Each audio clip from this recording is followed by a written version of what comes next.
Bonjour à tous. Déjà 3 semaines qu'on s'est vus. Heureux d'être là parmi vous encore aujourd'hui.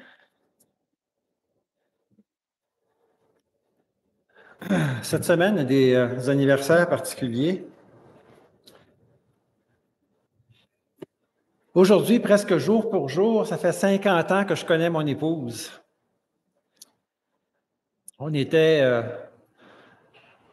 étudiants dans un camp de natation. Elle venait d'Alma-Lac-Saint-Jean. Moi, je venais de Saint-Lambert ici. Et on s'est retrouvés à Gatineau, au lac McGregor. Du 7 au 17 juin, je peux vous dire que l'eau était froide. C'était pas une piscine intérieure, c'était dans le lac. Alors, c'est ça, 50 ans. Et aussi, cette semaine, il y a 2 patriarches qui vont passer de 67 à 68 ans. Moi-même, Luc, désolé Luc, peut-être que tu ne voulais pas le dire. Mais moi, quand j'ai connu ma femme, j'avais 18 ans. Alors, faites le calcul. Ça va se passer cette semaine. Voilà.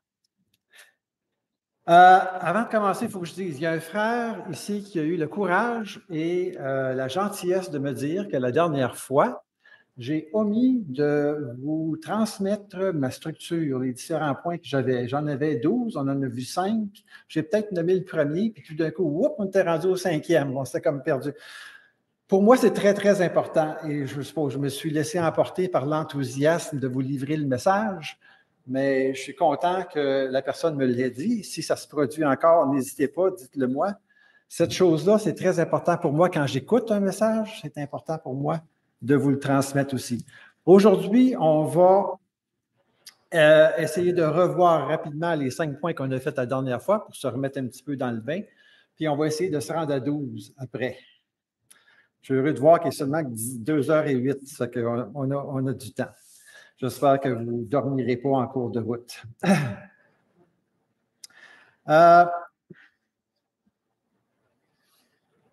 On va commencer par lire le texte, Marc 11. Seulement qu'à partir du verset 20 cette fois-ci.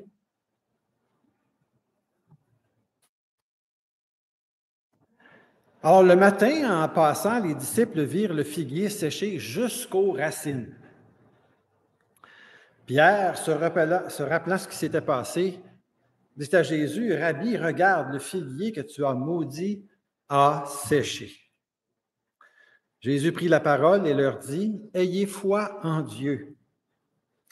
Je vous le dis en vérité, si quelqu'un dit à cette montagne, ôte-toi de là et jette-toi dans la mer, et s'il ne doute point en son cœur, mais croit que ce qu'il dit arrive, il le verra s'accomplir.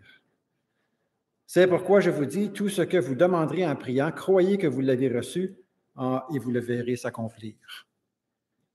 Et lorsque vous êtes debout faisant votre prière, si vous avez quelque chose contre quelqu'un, pardonnez, afin que votre Père qui est dans les cieux vous pardonne aussi vos offenses.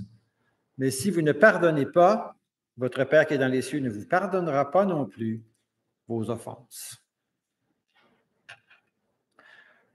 Je ne sais pas si vous avez remarqué, on a lu quelques textes tout à l'heure dans le psaume 145 et dans Jean 14 qui nous promettent des grandes promesses semblables à celle-ci. Hein? Tout ce que vous allez demander, en croyant sans douter, vous allez le voir s'accomplir. On a vu ça, hein? C'est d'ailleurs principalement pour ça que ces textes-là ont été choisis. Et on disait que ce texte-là, cette promesse-là, semble promettre beaucoup. Et elle promet beaucoup, d'ailleurs. Mais je ne peux pas m'empêcher de voir qu'il y a certaines nuances à apporter. Puis on va, Dieu voulant, essayer de voir ça ensemble aujourd'hui. Alors, on est à considérer ensemble la réponse que Jésus fait à ses disciples. D'abord, il y a Pierre, comme on a lu ici, qui fait tout simplement constater que le figuier qui avait commencé à sécher la veille, là, est complètement sec jusqu'aux racines. Et il le fait remarquer au Seigneur. Et puisqu'on m'a attribué ça comme une espèce de préfiguration ou une illustration du châtiment que Dieu a en réserve pour Israël à cause de leur hypocrisie, à cause du fait qu'ils marchent dans le péché tout en s'identifiant à Dieu, qu'ils prennent le nom de Dieu en vain. On a d'abord dit que possiblement Jésus disait aux disciples, ayez foi en Dieu, la foi étant comme un antidote à l'hypocrisie. Parce que la foi chrétienne authentique prend Dieu au sérieux. Ne prend pas le nom de Dieu en vain, elle prend la parole de Dieu et tout ce que Dieu est au sérieux. Alors, c'est une première version, une première interprétation, si vous voulez, de la réponse de Jésus, principalement à Pierre. Mais on a vu dans Matthieu que les autres disciples se questionnent, eux, sur comment ça a bien pu se produire, ce prodige-là. Pourtant, ils en avaient vu bien d'autres, mais pour une raison que j'ignore, ils s'interrogent là-dessus, se demandent comment, Seigneur, est-ce que ça a bien pu se faire? Ça dans Matthieu. Et là, Jésus leur propose la foi comme un puissant moteur pour la prière. Il va leur dire, comme on l'a lu tantôt, que la prière de la foi peut accomplir de grandes choses, de très grandes choses. Alors, je vous ai dit que ma présentation se divisait en 12 points. Ce ne sont que des pistes de réflexion. Je suis loin de prétendre que j'ai réponse à tout ici. Là. Okay? Alors, je vous propose des pistes de réflexion en espérant que ça vous guide et que ça vous permet d'avancer dans l'interprétation et la connaissance de ce texte-là. On avait vu 5 points la dernière fois. Le premier point, j'avais intitulé ça « Qui est Dieu ?» Mais en reconsidérant, je pense que ce serait plus juste de dire, parce que ça rejoint plus l'idée que j'avais, de dire que toutes nos ressources sont en Dieu. Ayez foi en Dieu, parce que toutes nos ressources sont en lui. On avait parlé que Dieu se révélait par ses attributs. On en a vu plusieurs, en fait, dans le psaume 145, qu'on a lu. Et aussi par ses promesses. Et que vous allez vous rappeler qu'on disait que tous ces attributs, toutes ces promesses sont opérants à 100% tout le temps. De sorte que pour celui qui puise dans ces ressources-là en Dieu, avec une foi sincère, eh bien, tout est possible. Puis en disant ça, bien, on a quasiment résolu l'énigme de notre texte. Hein? Dieu est tout-puissant, il a tout ce qu'il faut pour subvenir à nos besoins, tout ce qu'il faut pour nous soustraire de nos différentes détresses. Et lorsqu'on puise en lui par la foi, tout devient possible. Deuxièmement, la foi enfantine. Vous vous souvenez de ça? On avait regardé l'exemple de Belle et Sébastien. C'est Jésus qui nous dit que ceux qui vont être du royaume des cieux vont ressembler aux petits-enfants. Et j'ai suggéré que c'était fort probablement à cause de leur foi qui est sincère, qui est sans détour, hein, qui est sans option, qui est pure. Et le pauvre Sébastien, dont je vous ai raconté l'histoire la dernière fois, sa foi à lui, elle a été induite en erreur. Hein? Sa conception géographique de l'Amérique était drôlement fausse, mais on lui aurait demandé d'aller en Amérique, bien, il serait allé à pied, il n'aurait pas pris le bateau. Hein? Il croyait vraiment profondément. Alors, c'est ça, Hébreux 11 nous dit que la foi chrétienne, c'est une ferme assurance des choses qu'on espère, une démonstration des choses qu'on ne voit pas. Et la foi chrétienne, elle reçoit les propositions bibliques comme ce qu'elles sont, comme des vérités absolues, inébranlables, intouchables. Alors, la foi enfantine. Jésus nous recommande cette foi qui est pure et sincère et sans détour. Troisièmement, alors on avait toutes nos ressources sont en Dieu. Ayez foi en Dieu avec une foi enfantine. Troisièmement, Le doute existe et c'est normal. On avait vu l'exemple d'Abraham, il s'appelait Abraham encore à cette époque-là, Genèse 12. Dieu venait de lui parler, de lui faire une première une déposition, si vous voulez, une première explication de l'alliance qu'il voulait faire avec lui promettant une postérité très nombreuse.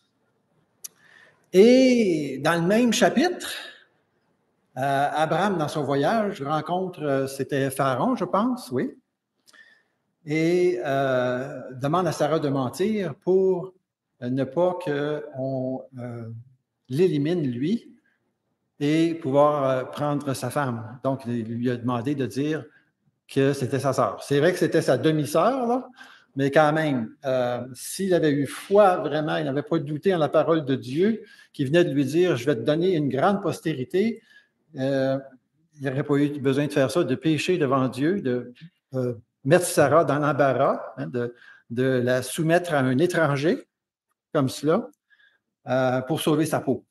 Alors, on a vu que même le père des croyants, Abraham lui-même, a douté à ce moment-là. Alors, ça va nous arriver aussi.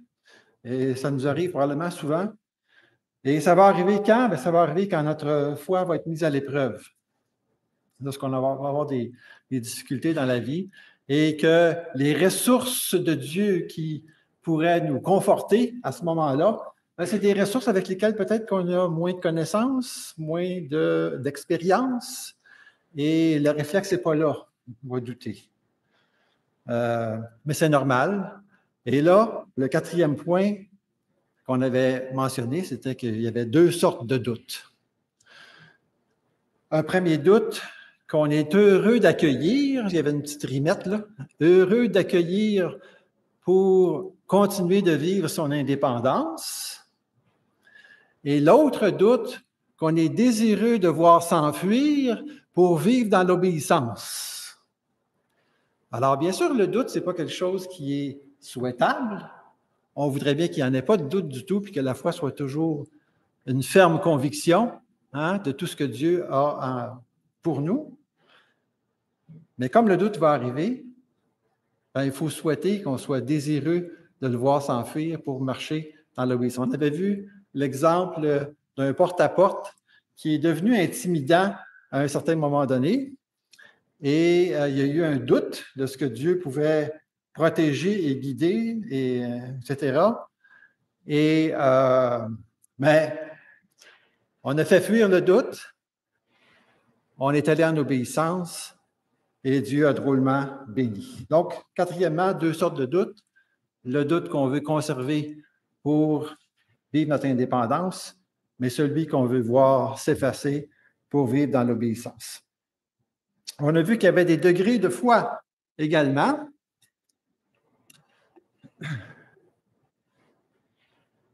Cinquièmement, des degrés de foi. Pour moi, c'est Jésus qui introduit ça lorsque, entre autres, le centenier qui avait un serviteur malade se présente devant Jésus, lui présente le cas de son serviteur et, vous vous en souvenez, il lui dit « Très bien, centenier, je me rendrai chez toi, puis on guérira ton serviteur. » Il a dit « Non, non, Seigneur, pas nécessaire. Une seule parole de ta bouche suffit. » Alors, grande foi parce que mon explication, c'est que le centenier a réfléchi. Avec la révélation qu'il avait du Seigneur Jésus et de Dieu, il a dit cet homme-là, c'est le Fils de Dieu. Donc, Dieu lui-même. Je ne sais pas quelle formation théologique il avait, mais j'imagine qu'il avait entendu parler du récit de la création. Dieu dit la chose existe.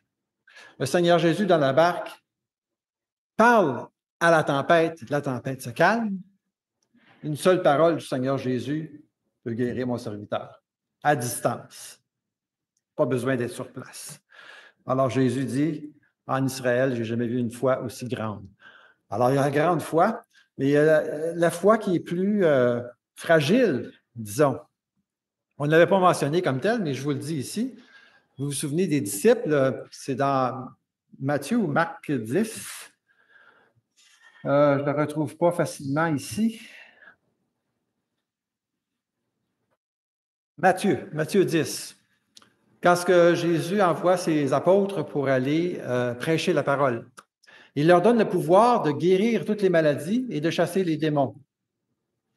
Alors, ils partent et ils guérissent beaucoup de malades, ils chassent beaucoup de démons, mais arrive un jour où il y a un démon qui ne quitte pas la personne. Et ils se demandent bien pourquoi. Pourtant, Jésus leur avait donné le pouvoir. Ils avaient la foi pour guérir les malades et chasser les démons avant. Ce n'était pas 100 fois du tout. Mais à celui-là, manquait de persévérance un petit peu. Jésus leur a dit, c'est à cause de votre incrédulité, les gars. Ce genre de démon-là part, quitte avec beaucoup de prières, même avec le jeûne. Alors, ils ont manqué un petit peu de persévérance, un petit peu de réflexion par rapport à ce que Jésus leur avait donné comme mandat, comme promesse claire. Alors, des degrés de foi. 6e point, nouveau ce matin, la prière exige un cœur aimant et un cœur en paix. On va relire les versets 25 et 26. On voit ça souvent dans le discours de Jésus par rapport à la prière. On le voit dans Notre Père aussi. Vous allez reconnaître ça. Lorsque vous êtes debout faisant votre prière, si vous avez quelque chose contre quelqu'un, pardonnez. Donc, la prière exige un cœur aimant dans le sens qu'un cœur qui est prêt à pardonner. Quelqu'un vous a fait une offense. Seigneur Jésus, pardonne. Dans Notre Père, c'est « Pardonne-nous nos offenses comme nous pardonnons à ceux qui nous ont offensés. » Alors donc, Jésus, c'est important pour lui que notre cœur soit aimant envers les autres, d'autant plus si on veut prier pour d'autres personnes, on va nécessairement être aimant, mais il faut pardonner ceux qui nous ont offensés. Et un cœur en paix également. Un cœur en paix avec Dieu, donc une relation harmonieuse avec Dieu. Parce qu'il dit, si vous ne pardonnez pas, votre Père céleste non plus ne vous pardonnera pas. Alors, c'est important que cette relation-là soit harmonieuse avec le Père. Et un obstacle ici pour cette relation-là, c'est le fait de ne pas pardonner à ceux qui nous ont offensés.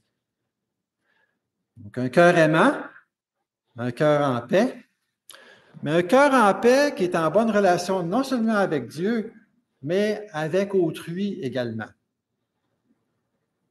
Donc, si on pardonne à ceux qui nous ont offensés, déjà là, c'est un bon pas.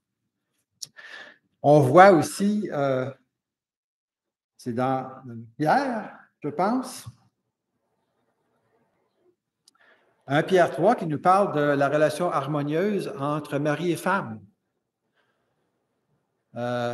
Comme étant quelque chose d'important, parce que si la relation est brisée ou défectueuse, ou pas harmonieuse, eh bien, ça peut aussi constituer un obstacle à nos prières, tel que Pierre le dit textuellement. Et j'ajouterais également dans Matthieu 5, on peut tourner rapidement si vous voulez, Sermon sur la montagne.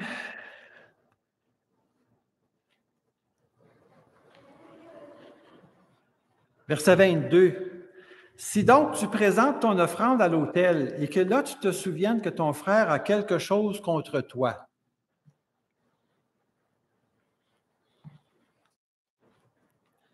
Dans cette situation-là, c'est nous, en tant que croyants, qui avons offensé l'autre personne. Et à l'autel, tu veux présenter ton offrande, tu te souviens que, puis ici, j'interprète le mot frère comme étant autrui, peu importe qui. Il y a quelque chose contre toi. Pourquoi j'étends ça, la notion de frère ici? Parce que peu importe la personne, si je l'ai offensé en tant qu'enfant de Dieu, cette offense-là pourrait faire obstacle à l'Évangile. Ça a l'air de ça, un chrétien? Ça se comporte comme ça, un chrétien? Pas sûr que ça me tente. Ça pourrait être une occasion de chute, hein, une pierre d'achoppement pour quelqu'un à qui on voudrait parler de l'Évangile. Donc, je pense que c'est bien ici d'élargir la notion de frère. Tu te présentes à l'autel. Nos prières sont des offrandes. On voit ça dans l'Apocalypse. Hein? Il y a un ange qui fait brûler de l'encens, ainsi que les prières des saints pour que ça monte en agréable odeur au Seigneur. Apocalypse 8, versets 3-4, je pense. Nos prières sont des offrandes. On se présente donc à l'autel de la grâce de Dieu avec nos prières, nos offrandes, et là, on se souvient qu'il y a quelqu'un qu'on a offensé. Eh bien, va te réconcilier avec lui promptement. Et ça, frères et sœurs, je ne sais pas si vous êtes déjà livrés à cet exercice-là. Moi, je l'ai fait. Pas facile à faire. Si c'est un frère ou une sœur, plus facile. Ici, un petit peu d'où on vient. Hein, la notion de péché, de pardon, c'est une notion qui est un petit peu plus connue et expérimentée. Mais quelqu'un du monde, là, pas évident. Il ne faut pas s'attendre à ce que la personne nous pardonne. Je t'ai offensé, je le réalise. Je suis enfant de Dieu, c'est important pour moi que je te demande pardon. Mais la personne n'est pas habituée à recevoir ce discours-là. Hein? Puis même nous, des fois, ça peut être difficile de pardonner quelqu'un qui vient s'excuser de la sorte. Je ne suis pas psychologue, puis je ne suis pas sûr de comprendre c'est quoi l'obstacle. Mais très, très, très souvent, la personne ne va pas vous dire ah, je te pardonne, pas de problème. Tant mieux si ça arrive. Mais l'important ici, c'est de faire notre démarche pour aller chercher ce pardon-là. Si on ne s'est pas exprimé, on ne peut rien faire de plus, mais au moins on a fait la démarche pour préserver le témoignage envers cette personne qu'on a offensée. Alors donc, la prière exige un cœur aimant, un cœur qui pardonne les autres qui nous ont offensés, et un cœur en paix avec Dieu, un cœur en paix avec son conjoint, un cœur en paix avec autrui, ceux qu'on a offensés. Quand je parle d'offense, je ne parle pas de peccadille, là, où il y en a qui peuvent trouver des torts à tout le monde, là, à toutes les sauces, là, mais je parle de quelque chose qui pourrait effectivement être une pierre d'achoppement pour le témoignage, pour l'Évangile. Septièmement, la prière de la foi est puissante.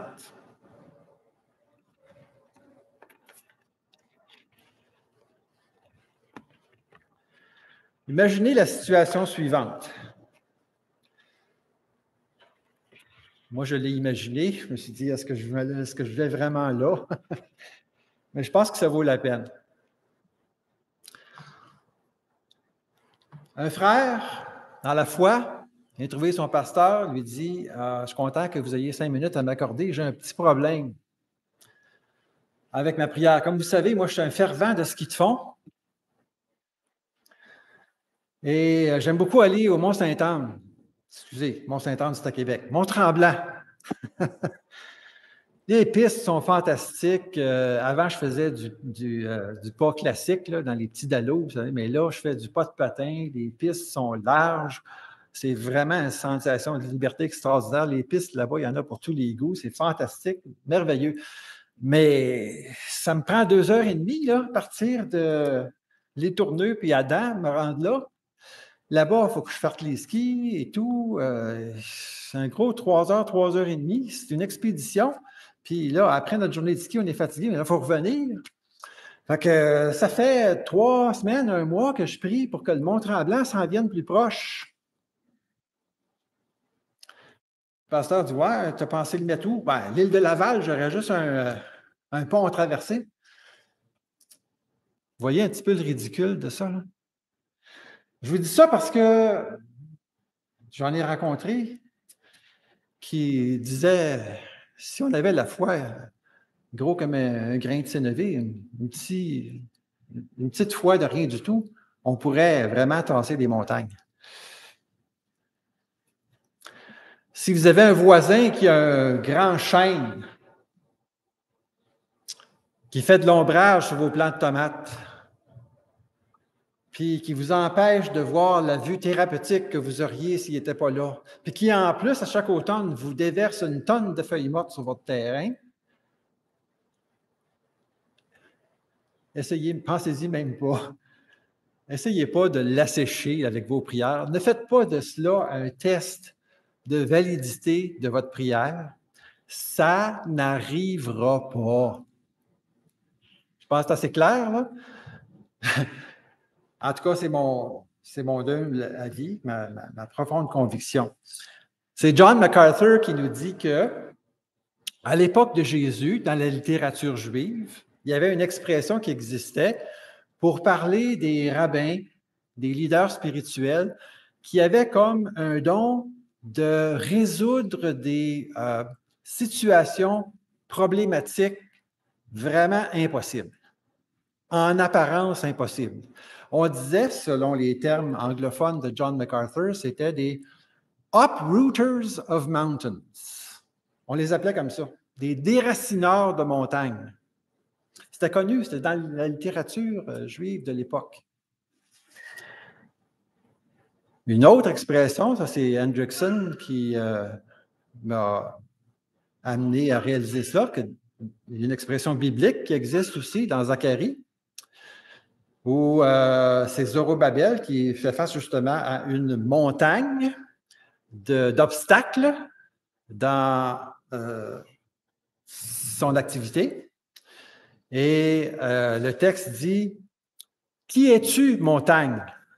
Tu seras aplani. » Alors, dans le sens de dire que la difficulté, ce qui apparaît impossible, va être éliminé. Donc, Jésus, là, quand il parle de cela, il ne parle pas de tasser des montagnes puis d'assécher des arbres. Il est en train de nous dire que la prière de la foi, elle est puissante. Elle peut même accomplir l'impossible, parce qu'il n'y a rien d'impossible à Dieu et on puise dans les ressources de Dieu. D'accord? On doit prier au nom de Jésus. Et je ne pense pas que Jésus veuille qu'on commence à créer des cataclysmes. On va lui laisser ça. On va laisser les montagnes où elles sont. Et les chênes où ils sont dans toute leur beauté. Donc, septièmement, c'était la prière de la foi, elle est puissante. Elle a une grande efficacité.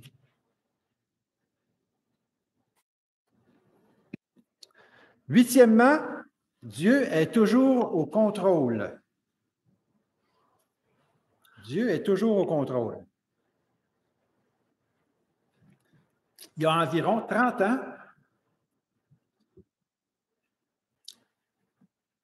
1992-13, dans ces coins-là, aux premières années de l'Église réformée baptiste de la capitale, qui ne s'appelait pas comme ça à ce moment-là, mais c'était la racine de cette Église-là qui existe à Québec maintenant, et racine aussi de ce que vous êtes ici en tant qu'Église fondée par, entre autres, le pasteur Perron et tous ses efforts. Il y a 30 ans, donc, il nous a paru bon d'organiser ou de participer à une rencontre de prière interdénominationnelle. Alors, la chose s'organise, on a des gens qui représentent différentes églises de tous les coins de la ville de Québec. On s'est dit, on prie le même Dieu. On a des requêtes qui sont en commun pour notre communauté ici. Alors, faisons cela. Et là, quelle ne fut pas notre surprise, un des frères, bien intentionné, commence à prier. Je ne me souviens pas exactement quelle était sa requête de prière et non plus de ses paroles exactes, mais il y a une expression qui nous a fait regimber un peu. Il prie quelque chose du genre, « Seigneur, tu es au courant d'une situation qui nous préoccupe. Cette situation-là a assez duré. Je prends autorité et je te demande de changer, d'intervenir sur le champ. Je prends autorité. » Je pense que c'est la seule réunion à laquelle on a assisté. On trouvait que c'était aller un petit peu loin. Et c'est probablement par une interprétation erronée d'un texte comme celui qu'on regarde aujourd'hui. Il y en a d'autres, là. Mais vous savez, je prie et la chose arrive. Je prie et la chose existe. Ça ressemble beaucoup à Dieu dit et la chose existe. C'est proche.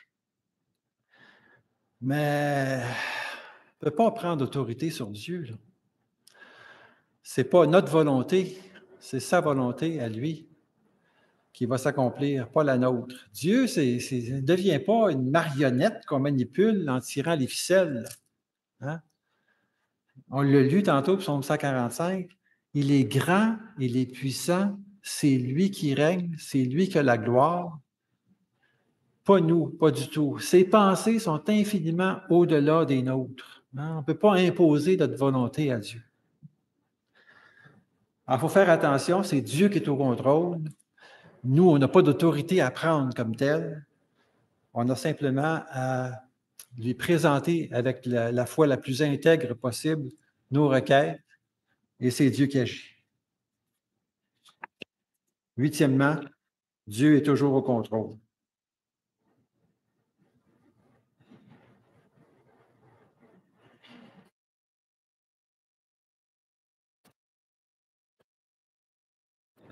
Neuvième point, on ne peut pas présumer des décrets de Dieu.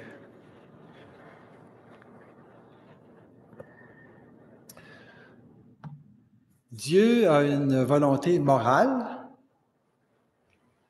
et il la révèle dans tout ce que nous devons connaître pour notre bien, afin qu'on marche dans ses voies.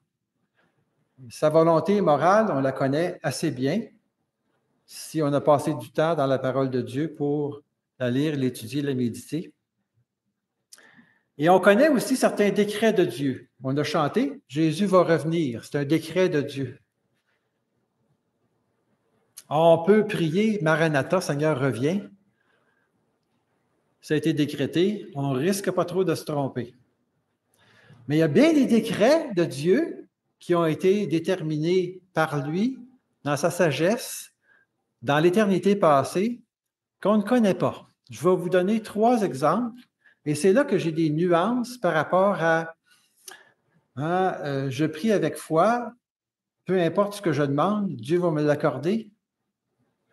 C'est vrai, mais prenez ça en considération. 3 requêtes qu'on retrouve très, très souvent dans, je dirais, presque toutes nos réunions de prière. Premièrement, le salut d'une âme.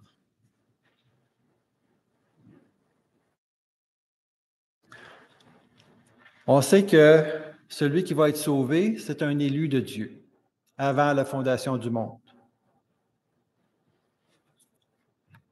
Il y a des textes dans la Bible qui nous portent à croire très sérieusement que ces élus sont peu nombreux par rapport au reste du monde non élu. Matthieu 7, 13 et 14. « Étroite est la porte, resserrez le chemin qui mène à la vie.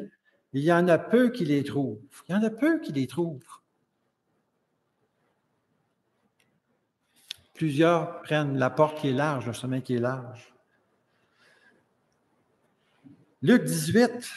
« Mais quand le Fils de l'homme viendra, trouvera-t-il la foi sur la terre? » Question rhétorique qui demande, qui nous amène la réponse. Peut-être pas tant que ça.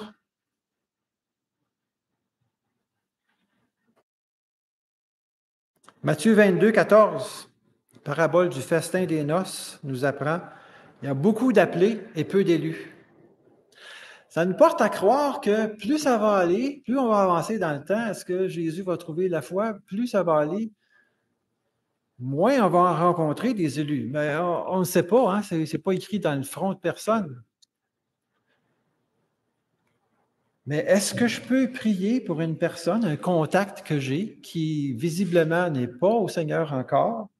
Je lui partage la parole de Dieu. Je peux prier pour lui et être certain que Dieu va me faire voir la chose arriver parce que j'ai prié avec foi, une foi sincère.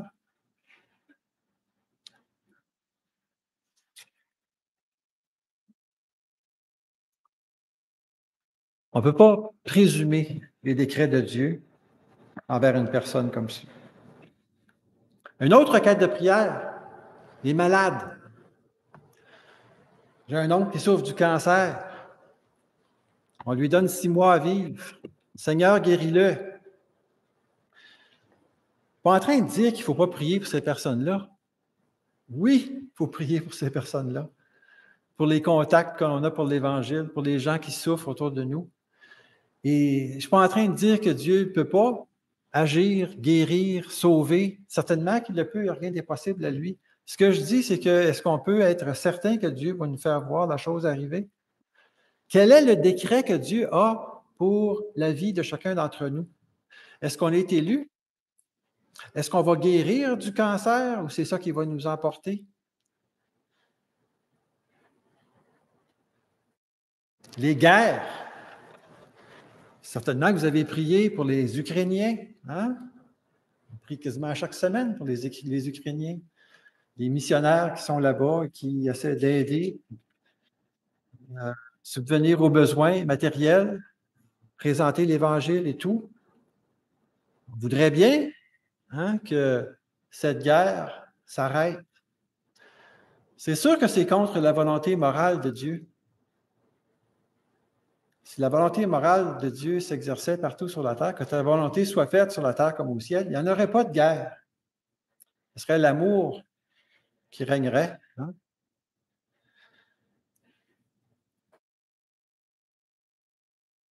Mais dans chacune de ces guerres-là, ça a été décrété par Dieu. C'est difficile pour nous, là, avec nos esprits finis, dans le sens de contraire d'infini, esprit fini, de concevoir ça. Mais Dieu est derrière chaque obus, chaque balle qui est tirée, chaque soldat qui meurt. Il n'y a rien qui le surprend.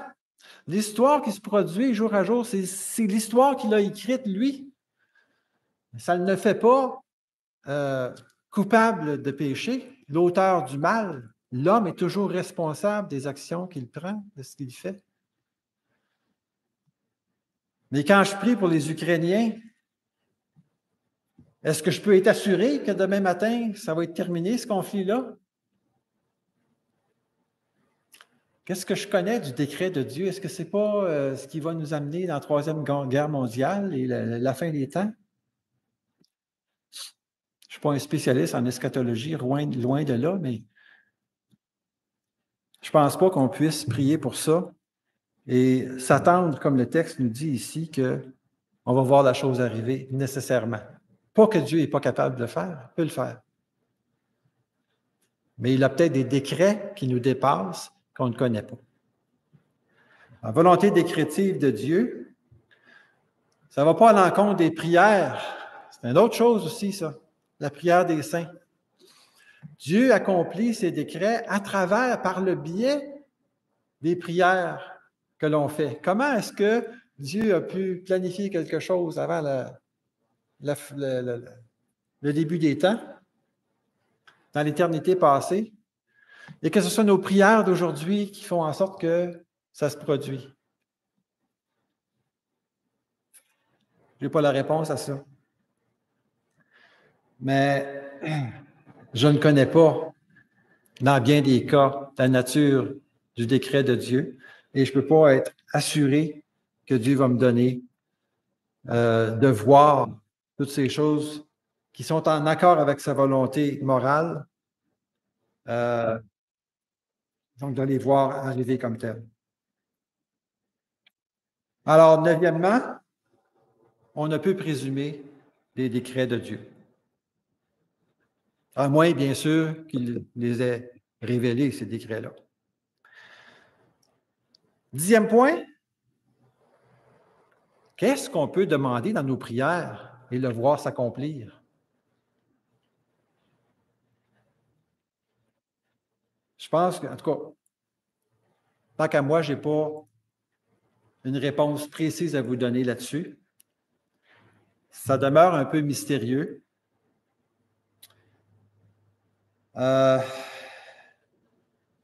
Mais c'est certain que quand Jésus prononce ces paroles-là, et vous l'avez vu que dans la Bible, ce n'est pas juste à cet endroit-là, on va voir 2 autres endroits ici également.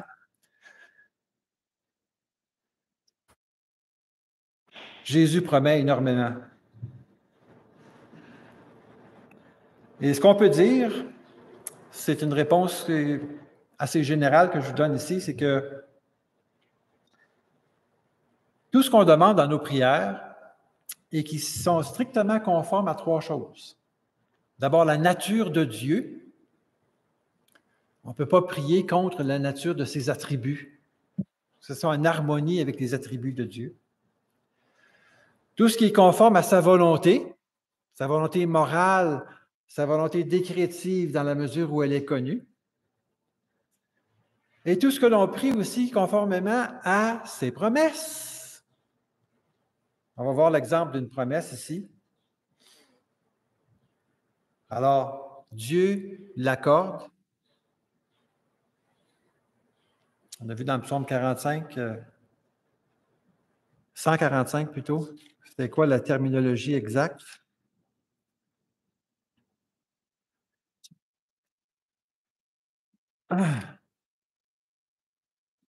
Psaume 145, vers la fin du psaume. L'Éternel est près de tous ceux qui l'invoquent, avec sincérité. Il accomplit les désirs de ceux qui le craignent. Il entend leurs cris et les sauve. Il accomplit les désirs de ceux qui le craignent, mais il faut d'abord le craindre. Et quand on le craint, on prie selon sa nature, selon sa volonté, selon ses promesses. Alors, il le donne si on le demande avec une foi, une ferme conviction. Regardez, Jacques 1,5 nous parle dans les mêmes termes. Alors, ça, c'est l'exemple. Vous pouvez tourner si vous l'avez. Hébreux, Jacques, chapitre 1, verset 5.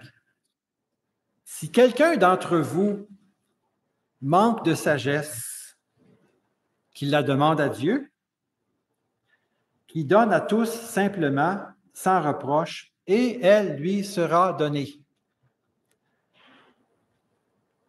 Dieu a comme en réserve au ciel de la sagesse en masse. Et la promesse ici, c'est que si on la demande avec sincérité, il la donne.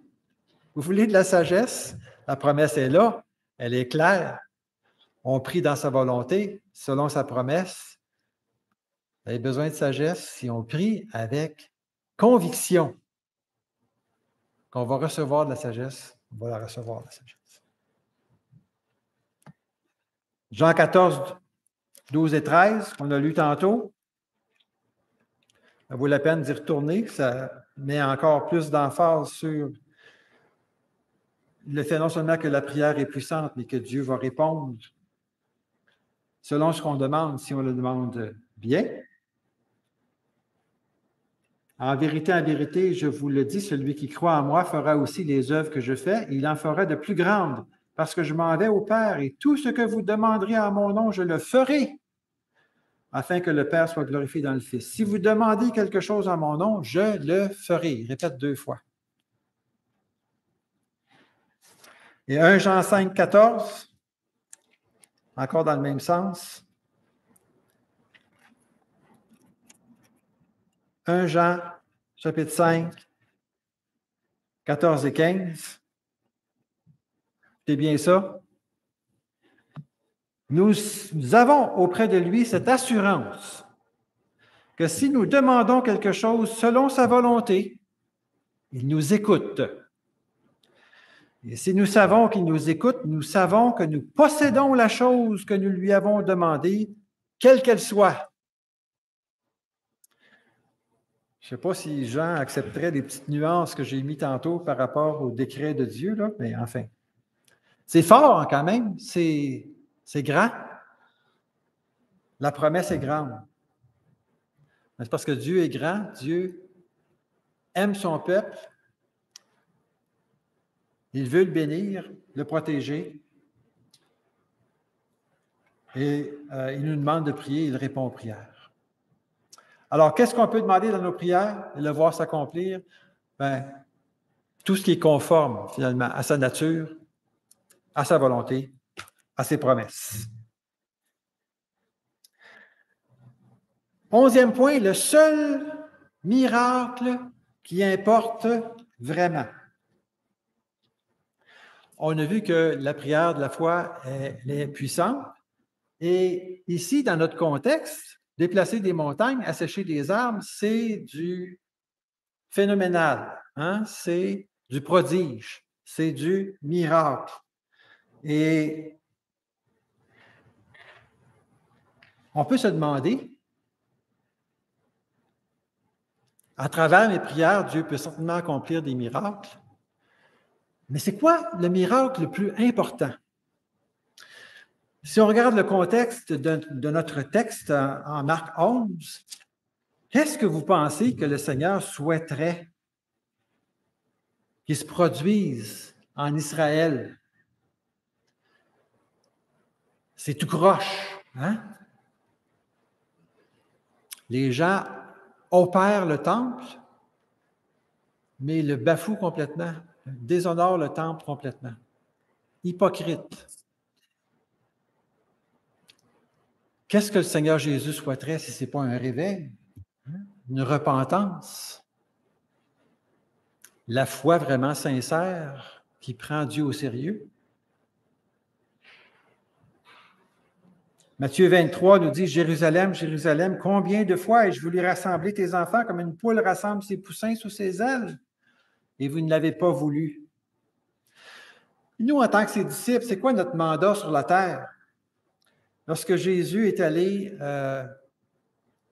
faire du recrutement, hein, pour aller chercher ses apôtres, il rencontre Pierre, Simon, de son nom de baptême, et André, son frère, qui était pêcheur. Il dit, « Suivez-moi, je ferai de vous des pêcheurs d'hommes. »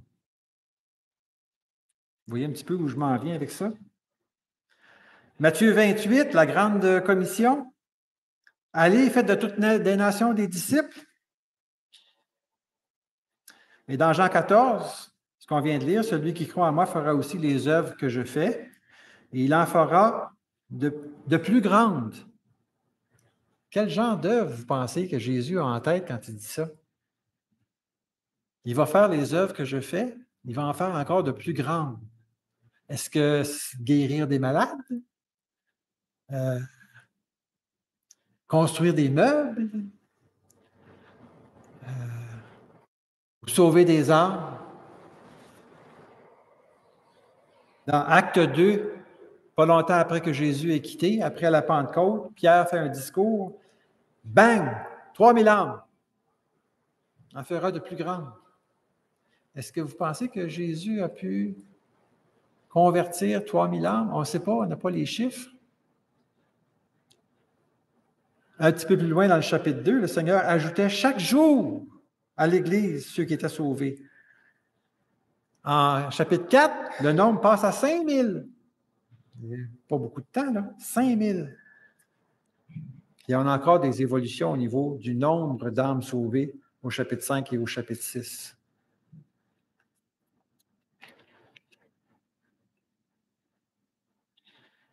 Quel est le seul miracle qui compte vraiment? Vous savez, le salut d'une âme, c'est un miracle. Ce n'est pas nous qui sauvons, vous savez ça, c'est le Seigneur qui sauve. Par sa parole, la prédication de sa parole, le Saint-Esprit qui l'applique au cœur, se sert de nous comme porte-parole, oui, mais c'est lui qui sauve. Et nous, par notre prière, bien, c'est le miracle. C'est vraiment le seul miracle qui compte. Les guérisons, oui, c'est bien. Mais la parole nous dit, que sert à un homme de gagner tout le monde, toutes les richesses, toute la santé, tout ce que vous voulez, s'il perd son âme? C'est vraiment ce qui importe le plus. Et si on est pour prier pour un miracle, ça n'a rien à voir avec le mont tremblant puis le grand chêne. C'est avec l'âme de ceux qui sont perdus.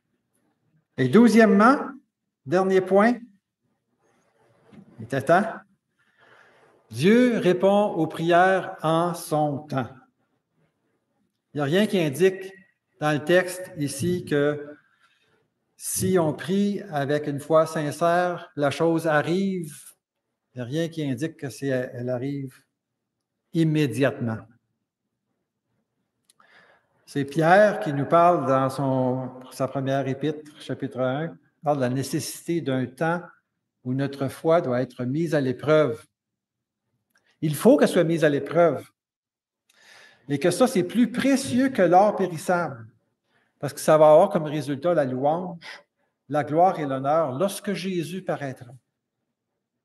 Alors, il faut que notre foi soit mise à l'épreuve. Pendant ce temps d'épreuve-là, je peux prier, Seigneur, j'ai des difficultés, aide-moi. Mais il y a un temps, ce ne sera pas nécessairement immédiatement. On peut peut-être douter, ouais, Seigneur, je te prie avec sincérité. Tu me dis que tu vas le faire, la chose va arriver en son temps. Le Seigneur a son temps. Est-ce qu'il ne nous enseigne pas aussi la parabole qu'on a mentionnée déjà ici de la veuve et du juge inique, la prière insistante? Il faut prier constamment, sans relâche, parfois. Alors, la réponse n'est pas nécessairement immédiate.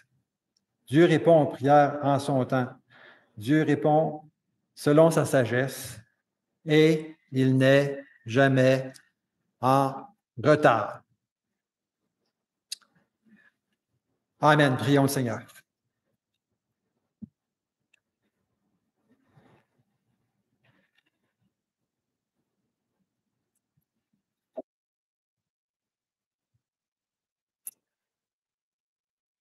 Seigneur, on te remercie pour ta parole.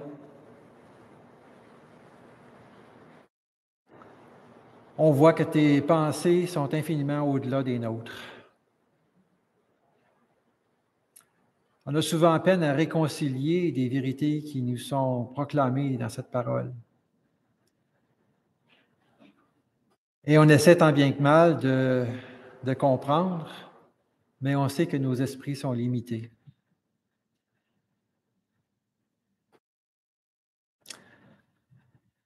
Aide-nous, Seigneur, à nous humilier, à reconnaître ce fait indéniable, que c'est toi qui règnes, c'est toi qui es tout glorieux et majestueux.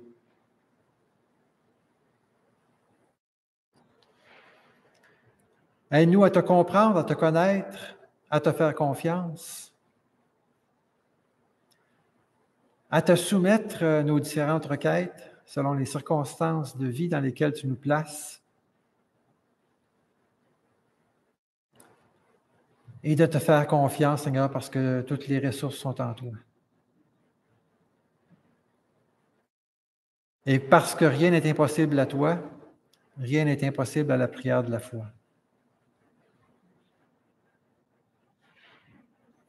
Donne-nous de croire, Seigneur, que si nos demandes sont en harmonie avec ta nature, avec ta volonté et avec tes promesses, non seulement tu vas entendre, mais tu vas le faire. Aide-nous, Seigneur. Aide-nous à comprendre ces textes et à grandir dans notre foi pour ta plus grande gloire. Amen.